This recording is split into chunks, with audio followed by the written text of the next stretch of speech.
My name is Jeff O'Keefe. I'm the Executive Director of Zen Peacemakers, and thank you all for joining us. And I encourage everyone to become a member of Zen Peacemakers. It's free. Takes about 30 seconds just to put your name in and then sign up for the newsletter, and you can see what it is that we do. And I won't do a commercial here for Zen Peacemakers, but I encourage you to join us. Neve, nice to see you. Welcome. So we're here. I'm so grateful today. Our friend Ellen Korman Maines is here to talk about. We were just chatting beforehand, talking about rekindling our openness, our vulnerability, our connection with our heart in times. Let me just say it, in times like these, where it's so easy to shut down. It's so easy to, as I was sharing with Ellen a few minutes ago, so it's so easy to go into our corner and take a position and become oppositional, I think is kind of what I was talking about. So I'm very happy that Ellen's here to share her perspective and her wisdom and her experience about this. And I'm sure many of you know Ellen. Ellen has been a senior teacher in the Shambhala lineage for 4 decades, and continues to be active today. So I am going to turn my mic off and pass over to Ellen to take us into the program today. And once again, thank you all for being here.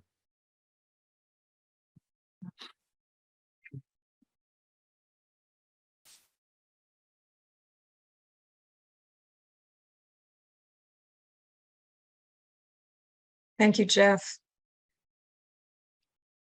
And hello, everyone.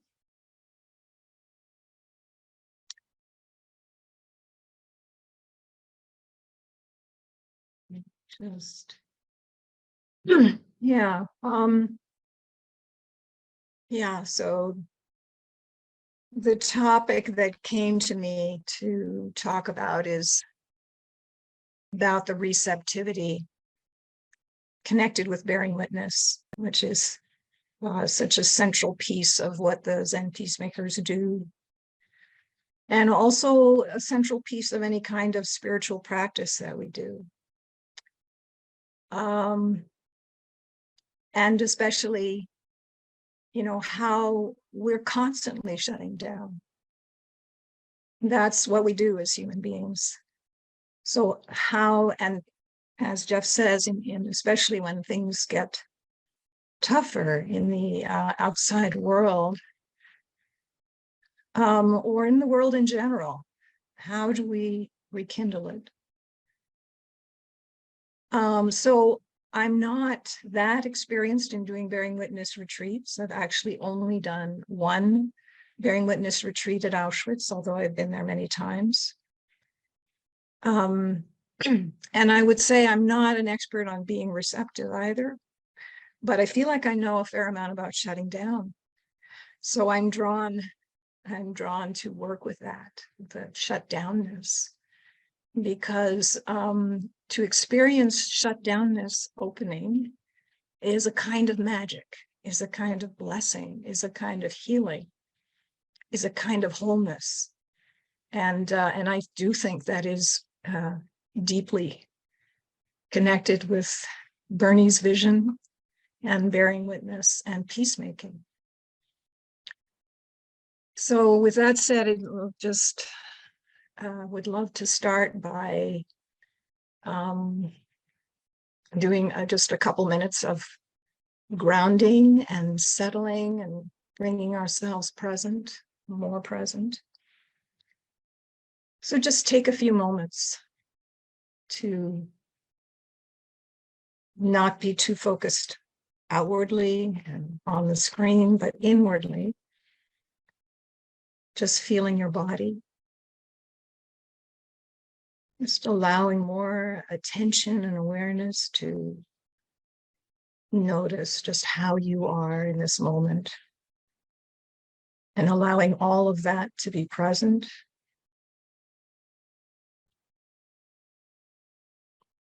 Noticing your breath, Maybe relaxing into your breath. Here I can hear the little soft sound of the wind in Boulder outside the window. I can feel the beating of my heart. And I find it sometimes really helpful to bring all my attention to the contact, briefly, to the contact between my body and the earth. I'm kind of feeling all the parts of my body that are touching the floor, my feet, the chair, the small of my back.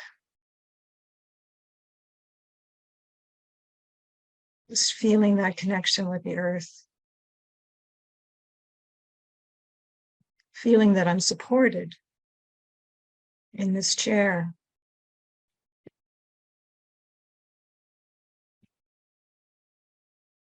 And surrendering a little bit more into that support. So let's just take another moment, a few moments, a minute, to be together in silence.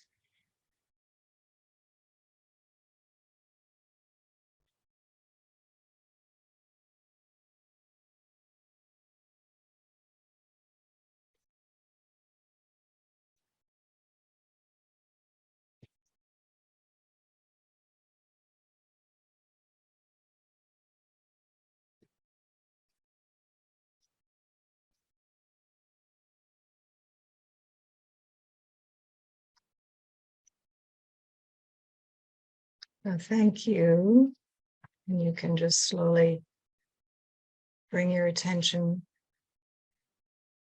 back to the room, to this group.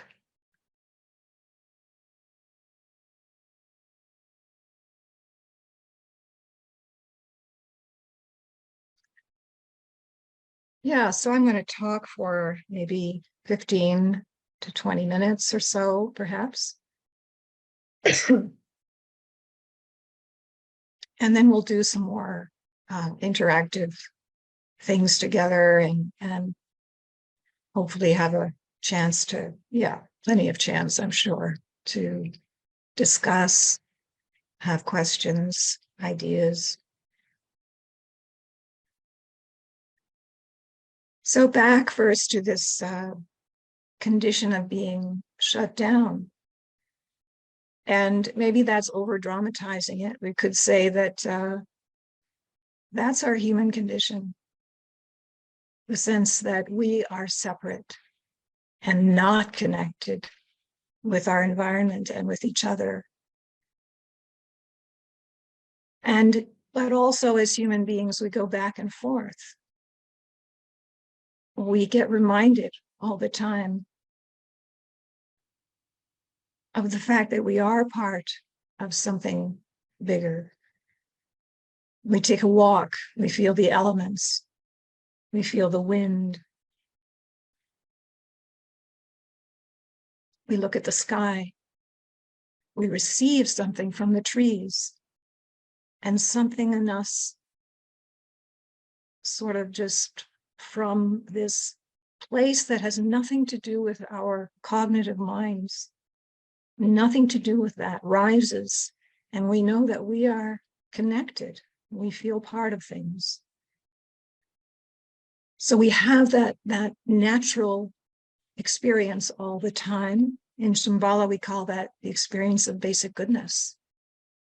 But we could call that the basic connectedness to life, maybe even to something beyond life.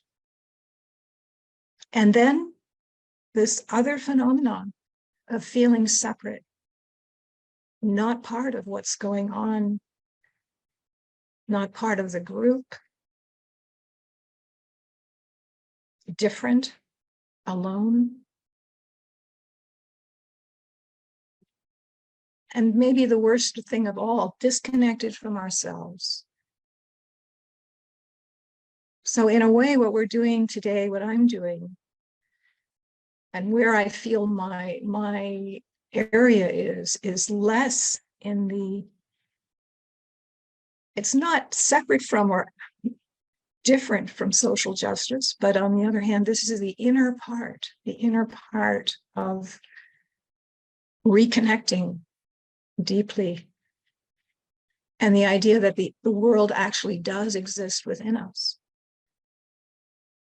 So whenever we feel excluded, or some part of us feels excluded or rejected, shamed, wrong, unloved, uncomfortable, we feel very deeply, sharply, acutely the pain of that disconnect.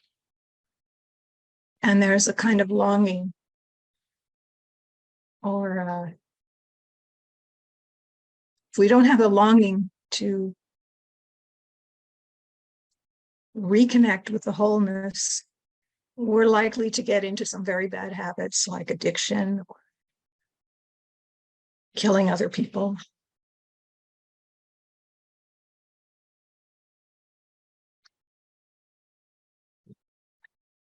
So this is very connected for me with the Buddhist teachings, how personal they are and how expansive they are.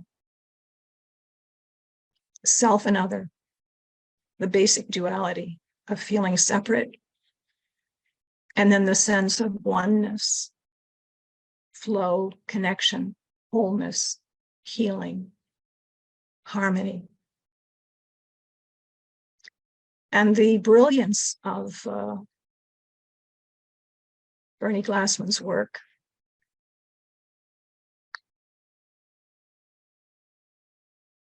of going directly for the wholeness, harmony, connection through the separation, through the diversity, through the vastness of how extreme that separation can get.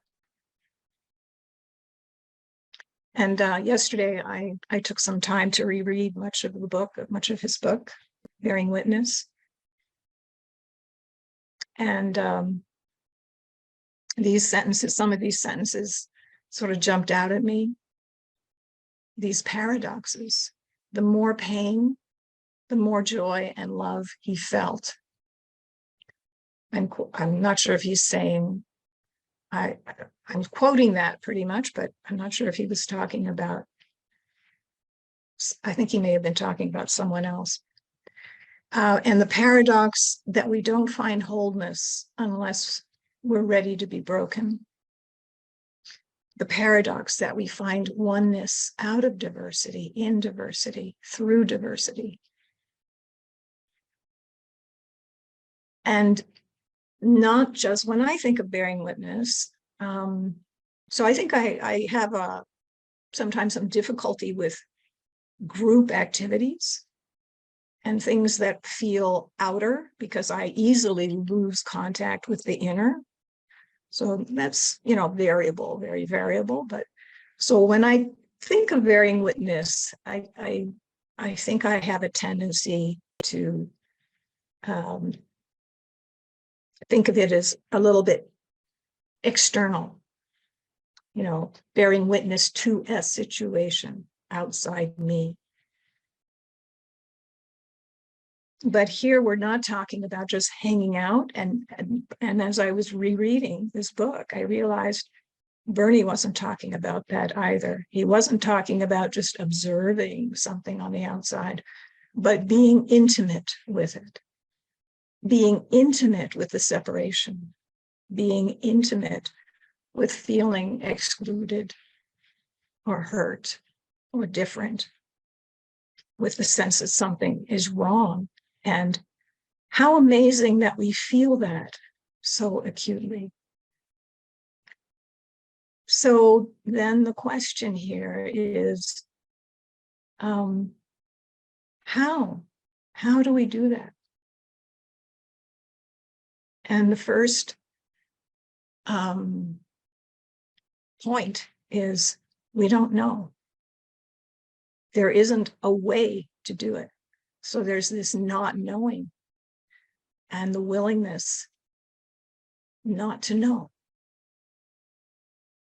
So the challenge is, how do we become intimate with our deep feeling of pain or separation when that's the last thing we want to do? We want to go, our whole conditioning is to run in the opposite direction. And he makes the point that there aren't any answers. There's no, like, this is how you do it. And that not knowing is not something you ever sort of overcome or get good at, because how could you? The whole thing is you don't know. And are you willing to be in the not known? So that's like such a key part of this. And then he says, not knowing allows us to listen more deeply. Once we listen, with our entire body and mind, loving action arises. So that's it in a nutshell. How to listen with our entire body and mind. And the fact that something changes, something opens, something is reconnected when we do that. But we have that challenge of it being the thing we most want to avoid, suppress, distract ourselves from. And when I teach, I almost always go back to a quote from a book of my teacher, Trungpa Rinpoche, not published in the last, 10 years or so. So, a combination of talks. So this one's called Smile at Fear. And on page 9 of that book, he talks, and the chapter is called Facing Ourselves. And he talks about how you have to do it 100%. This quality of looking directly has to be 100%. And if you only do it 50%, because we're sort of trying to bargain with not having to go all the way and really come close to it, because it doesn't feel good, then he says nothing much happens. So there's this in the entire body and mind, this willingness. And at the same time, we think we're not doing it right, because if we don't know, then how can we know that we're doing it 100%? So, that's a kind of a paradox. The 100%ness is just like the willingness to show up, to notice how much we don't want to, and just turn towards what we'd rather avoid, what's painful. So there's not exactly a how, but on the other hand, there's this kind of very simple recipe and some cooking tips, not knowing and being willing to look, listen, becoming aware of this part of this little corner of life, whether it's out there or in here. And rubbing up against it. So that's the intimacy, as being willing to rub up against the thing that makes us want to run. And to do that, there needs to be an attitude of kindness. There needs to be enough kindness and safety, sense of safety, that we can just remind ourselves of. And then we are able to come closer because of that safety and that attitude of kindness, that anything is welcome here. Then we can look, that allows us to see a little bit more. It allows us to see just something more precise about the quality of that separation in us. So in this interesting way, we're talking about becoming intimate with something very specific, very much with the diversity, the separation, the specificity of this wound. But what we're bringing to it, that intimacy,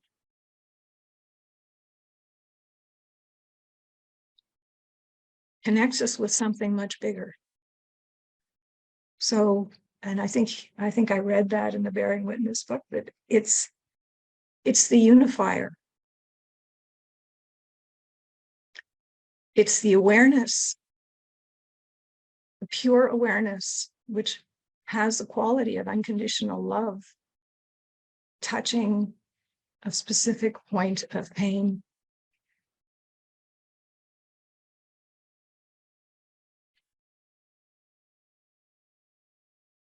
And in the, there are situations where that universal or vast quality, or that Buddha nature, that intelligence shows up. I think this is an aspect of a Bearing Witness retreat or a gathering where people come with the intention of opening in any way, that even though they're feeling separation, their Buddha nature that is there is somehow reflected in each other. Like, we're not as distracted by somebody else's separation because we're aware of our own thoughts.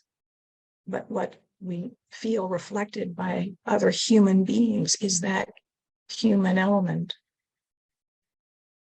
that goes deeper. So there's some kind of a resonance.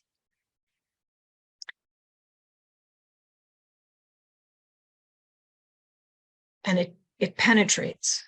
I think that's the point. That's the point of the intimacy. And that's the point of the resonance. Something penetrates within. And then the situation becomes alive, and we have a sense of what it needs, whether it's the pain within us or it's a situation out there. We just naturally respond because we are in it, we're connected. And this is connected to, so in addition to meditation, I've studied and for many years and been certified in what's called focusing, which is a kind of misnomer because focusing sounds as if you know what you're focusing on, but actually it's the best word that Eugene Gendlin could come up with for allowing something to come into focus by feeling into it and developing that intimacy of listening with one's whole body and mind. And in his philosophy, Eugene Gendlin was actually a philosopher, and he wrote this treatise. And one of his basic principles was, and he wasn't a Buddhist at all, he was a Western thinker, but he came up with, this amazing view that interaction exists before we do, that's what's primary, is interaction. So like, we don't have lungs that are breathing air. There's a breathing that's happening that our lungs are part of. Something like that. I may not be expressing it that well. But interestingly, yesterday I was reading and thinking about intimacy and bearing witness, and I happened to have a focusing session scheduled with a partner whom I focus with once a week. And it's a practice of partnering where one person speaks, the other person listens. And basically does nothing except provide that field of presence and that opportunity for me to express and look into whatever's going on in me, whatever's alive in me, whatever's troubling me. And something was really troubling me. And after the session, I was transitioning back, about to transition back, and I thought, wait a minute, this is exactly the same practice. So that's something I'd like to share with you this morning.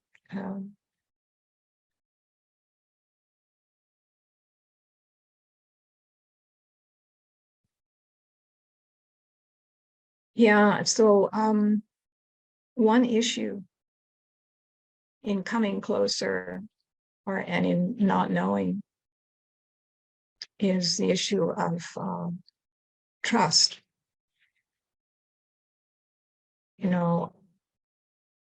There's some kind of trust that we need to step into an unknown situation. Or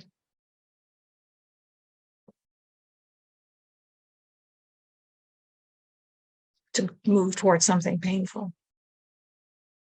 We have to trust, maybe because people have told us and we're willing, but there are places in us that are going to hang on to that defense, that are going to want to protect, and that are not sure that we are approaching them in a way that makes them feel respected and safe. So I just wanted to sort of drop that in order to be willing to take a step forward in a situation where we don't know. Yeah, we're learning to trust that actually something will happen that we can't anticipate, we can't know in advance. And Bernie spends quite a bit of time talking about the experience of being at Auschwitz and what he called the beyondness of Auschwitz, because he kept coming back, and every time it would still blow him away. So there wasn't a way in which to sort of like get over that, get on top of it. So that quality of beyondness would return him to the not knowing. And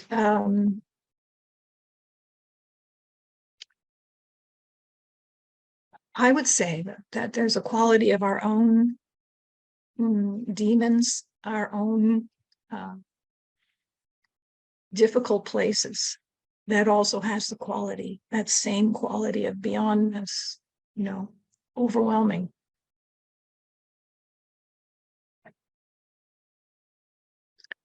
And then just one other, important thing to mention is,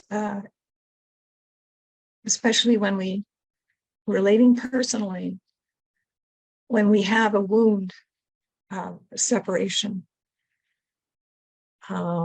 there's very often a judgment attached to it, or maybe shame attached to it, which is a kind of heightened, even more potent form of a judgment.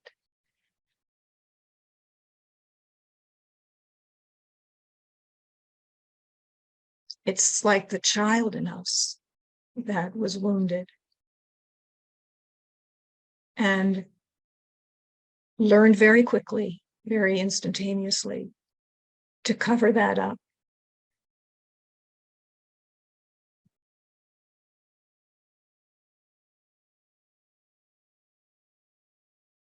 So there's a tremendous amount of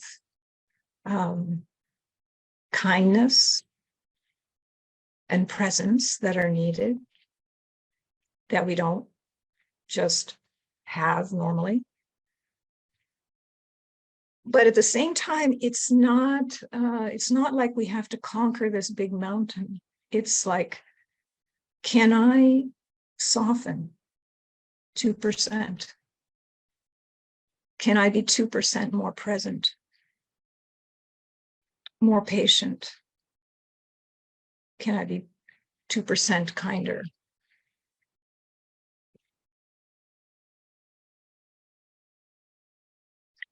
And we can call on, a higher power. We can supplicate a deity or our guru for assistance. But in a way, what we're asking for is the strength, the willingness to move closer in ourselves and see what's needed, what that wounded one needs, and just to listen to it, just to listen to it. And from that little shift, there can be this experience of healing, wholeness, magic.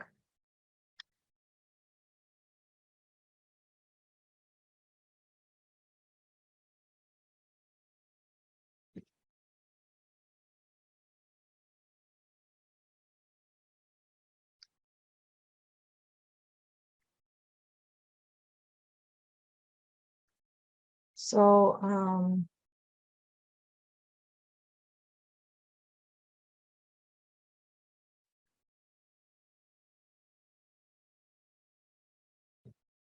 just checking in.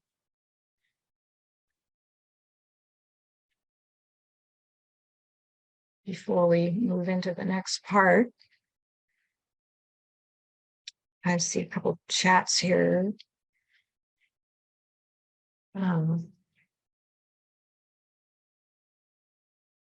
Okay, I see Debbie's question.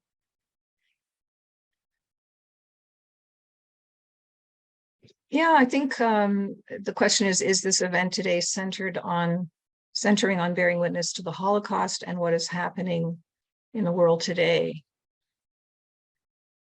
And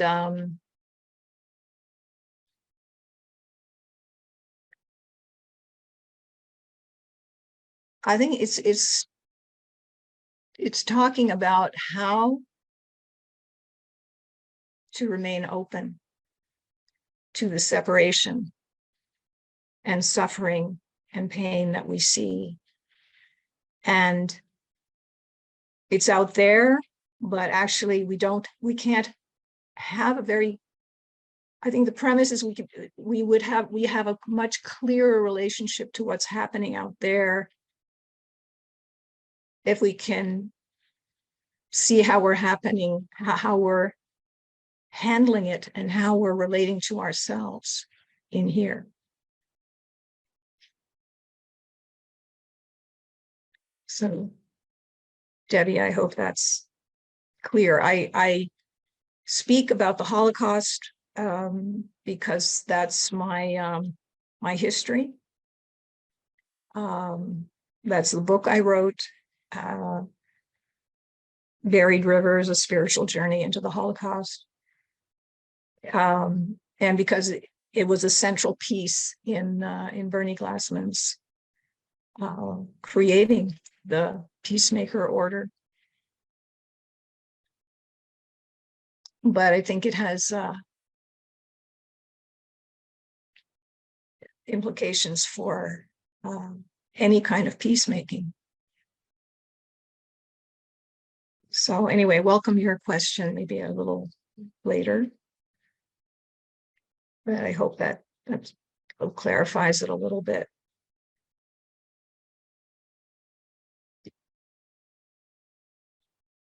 So if it feels okay, if it seems okay, Jeff, and everyone else, I realize that the particular thing that we learn to do in this focusing practice would be applicable, would help us not just think about, kind of talk about these things and aspire to these things, but actually not necessarily that we can experience that in a 10-minute exercise. That, and you may have done exercises like this, but nevertheless, focusing is a kind of practice. It's a practice that can be learned, can be done in partnerships so that people support each other in this very particular way. And I believe that it's very, it teaches the skill of how to be receptive, how to be intimate with any kind of pain or separation. So if it seems okay, I'm going to continue and lead us into a focusing exercise. Yeah. Okay, good. Yeah.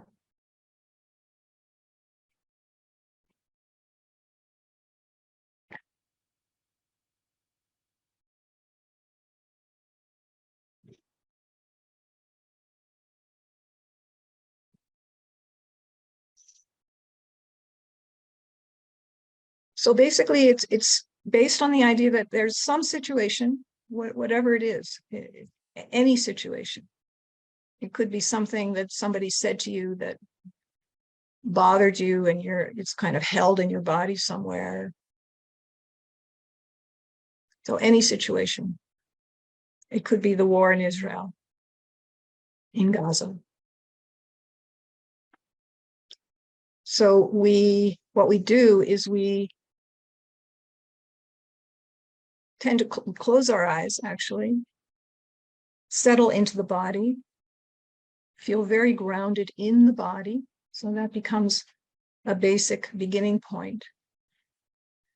But then instead of going into a meditative state, we actually invite the content, the feeling, the sensation, and we note it. If we're in a partnership with another person, actually we say, I'm noticing this knot, this band of tightness, I'm just noticing how I am. And within that, we notice what's happening that could very well pertain to a particular situation. And we simply acknowledge, I'm just noticing this, I see it. And there's something about, once we say it, we're not just saying it, but we're beginning to interact with it. So when we say something and when we describe it in the right way, it actually releases something because it feels heard. So even if we only say, well, I'm feeling really confused, I feel like clueless, that may not release something, but you're beginning to approach the truth of what's there in the moment. And as you just be willing to not know and just say what you notice, we're allowing it to open. We're actually interrupting the karmic process of separating from it and resisting it. And just by doing that, we're actually moving closer. So again, I'm not trying to talk about the Holocaust particularly, but it's not unlike reading the names of those who died in that that's very externalized, but at the same time, we are bringing the truth of something present by expressing it. This happened, and I am here with you. I'm here with this.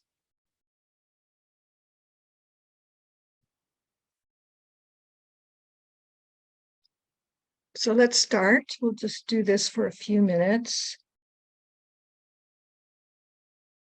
And if you need a stretch, to roll your shoulders, feel free to do that. It might be nice if those who have their cameras off might turn them on. We get a sense of community when we can see one another. Mm-hmm. Yeah, that'd be nice.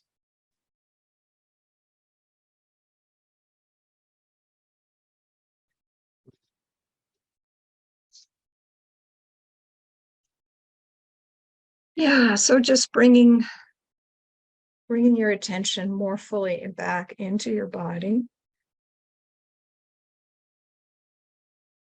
Noticing the contact with the floor, the seat.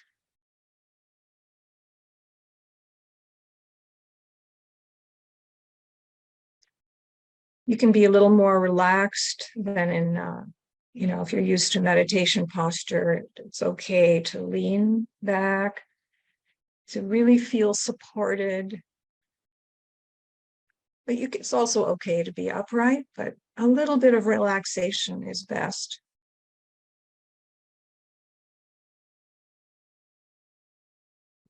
And just take a few breaths. So the body has its own timing, and so we have to be a little bit patient.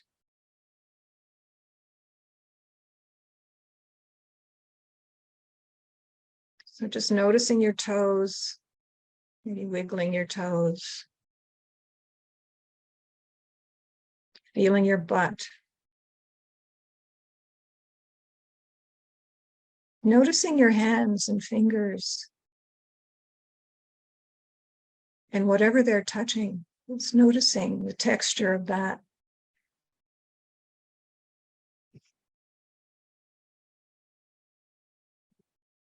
Noticing your shoulders.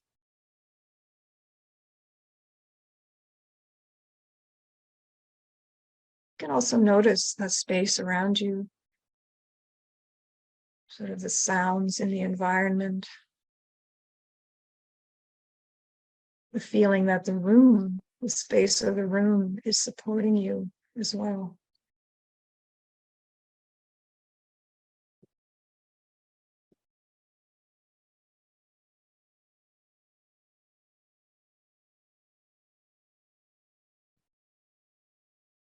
You can notice any sense of well-being, maybe just from settling down and not trying to listen so much. So notice any sense of harmony or flow. And if you experience that, you can let it expand and let your body enjoy it. Let it be as full as it wants to be.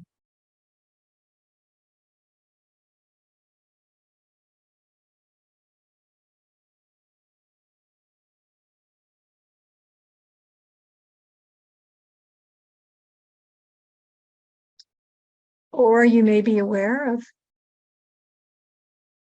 simultaneously even with the space and well-being, you may also be aware of something like an ache, a discomfort, a feeling of dissonance.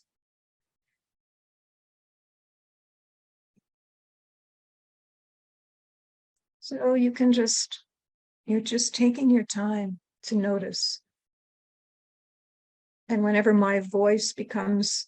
you're on to something and my voice is, more of a distraction, feel free to stay with what you're noticing.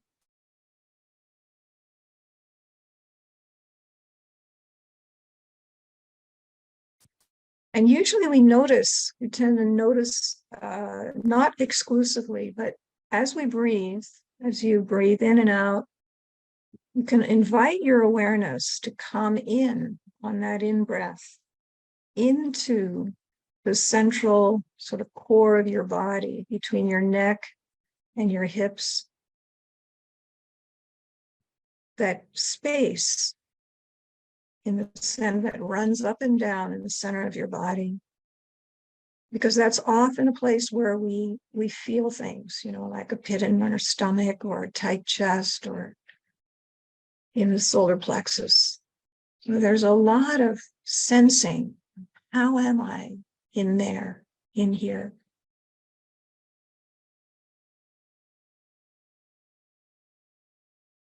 So sometimes there's a sensation that's just there right away or has been there the whole time.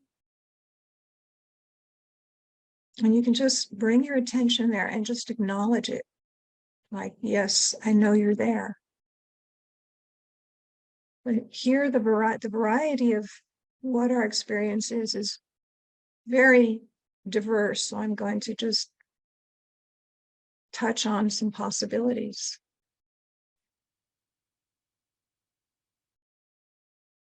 One is something that's very noticeable. Maybe it's a sensation, maybe it's an emotion, a feeling, or maybe not. It might be a very vague, unclear, icky sort of feeling somewhere or all over. So whatever it is that seems to be there and want your attention, that's a question you can ask. What would like my attention?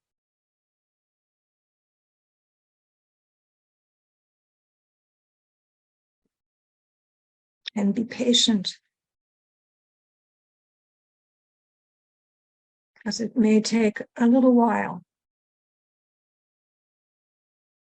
But a lot of the time, you'll notice a something that isn't clear, or it might be clear, but not have any label attached to it, like, well, what's this about? So if there is something like that, just acknowledge this fuzzy, unclear something. It's not clear, and yet it's there. It's real. And don't expect it to make sense. So we're detaching a bit from the mind that's seeking the conclusion or the interpretation. And we're just seeing how we can listen and feel with this very gentle quality of curiosity. Just what's here.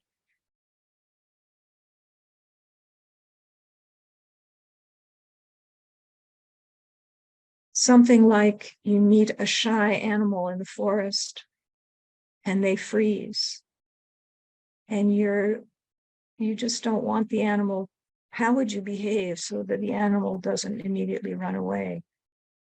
You would be very attentive and gentle.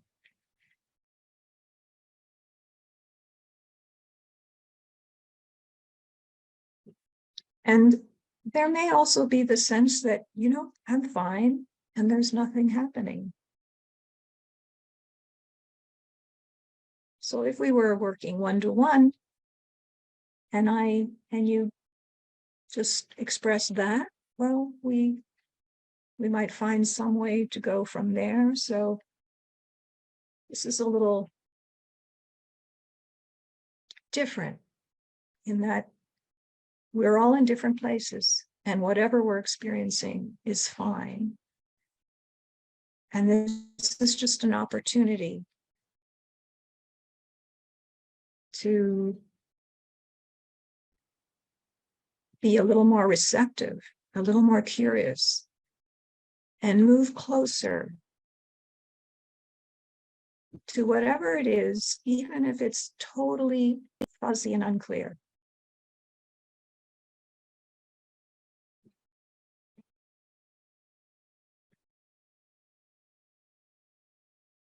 So if there is some little odd little discomfort, instead of feeling like, well, I don't know why it's here, just feel great. You noticed it. You noticed. And then that word, maybe that may be uncomfortable, or notice what word seems to describe it. And then so you could write that down, or if you were with a focusing partner, you would say the word, but then you would listen. How does the feeling feel about that word? Was that the right word? And maybe you're saying, well, no, it's not really uncomfortable. It's nauseous.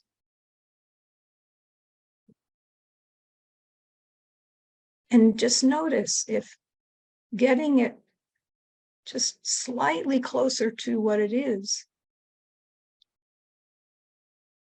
somehow helps. Somehow you just move closer.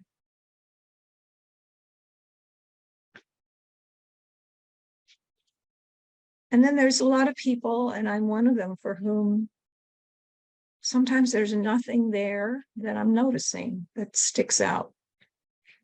And then you can also pick a situation that you're dealing with. Something that happened yesterday. And you can actually just recall it enough to get the feeling of it in your body. And then do exactly the same thing. Just see, how would I describe this? Acknowledge it's there. If it's something really strong, you might want to say hello to it. I know you're there. So we're developing this very gentle relationship.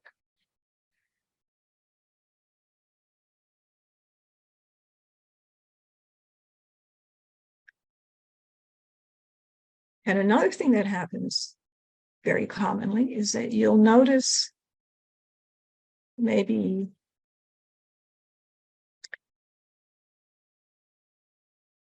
your mind saying certain things like, I can't do this is stupid, or I'm not good at these things. That could happen.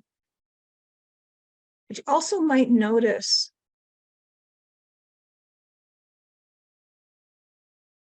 the voice that's sort of like doesn't want you to feel it and is saying something. Like you really should be over this by now.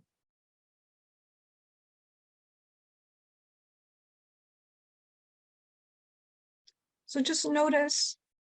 In other words, there are feelings and there's parts of us that have feelings about the feeling. So that can happen as well. And then just acknowledge that one. Oh, I'm noticing there's something here, and there's something else not wanting me to feel that. Or saying blah, blah.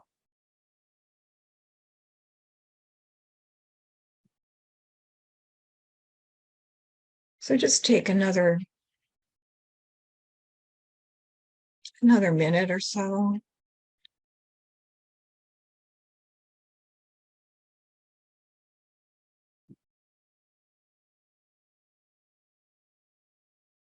And especially notice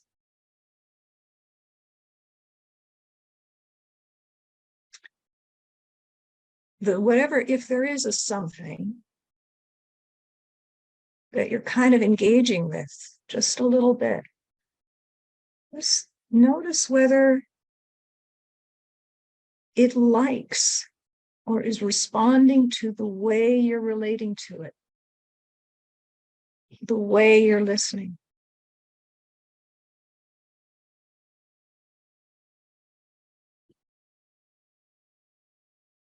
And you can, of course, make a few notes.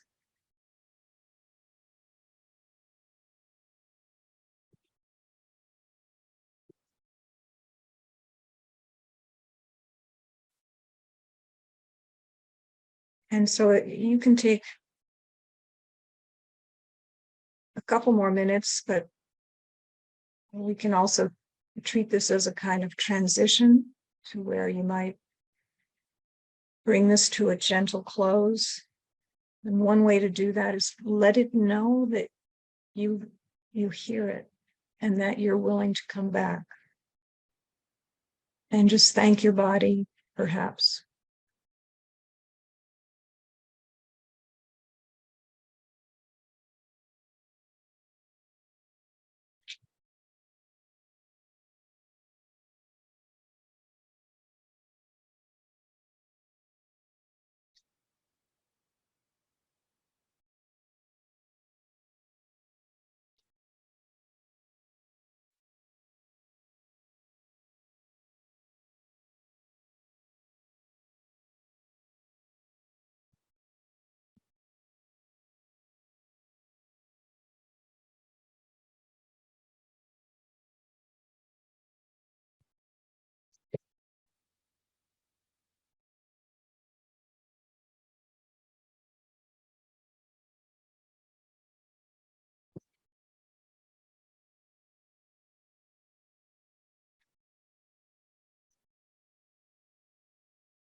And then you can bring your attention back to the space we're sharing.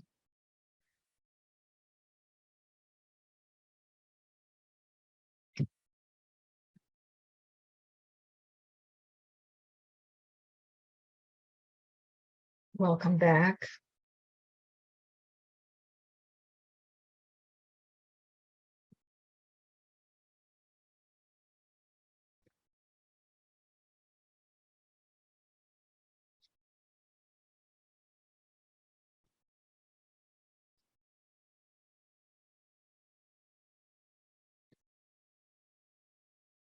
So,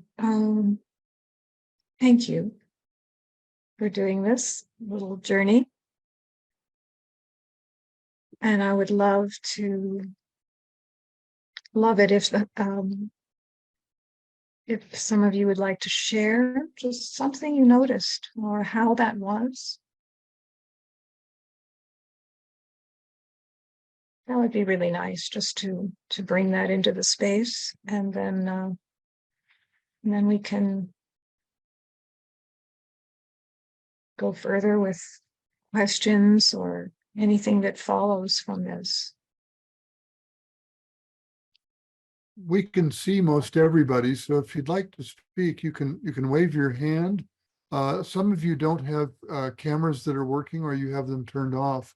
So if you'd like, I think most everyone knows by now, but down under reactions on the lower menu, there's a choice to raise your electronic hand. So and we're a small enough group here that there should be time for your comments or questions, and feel free to share. We're all friends here. Well, that brings up that safety issue, doesn't it? Because yeah. In fact, Ellen, you know what I'm going to do? I'm going to turn off the recording. Okay.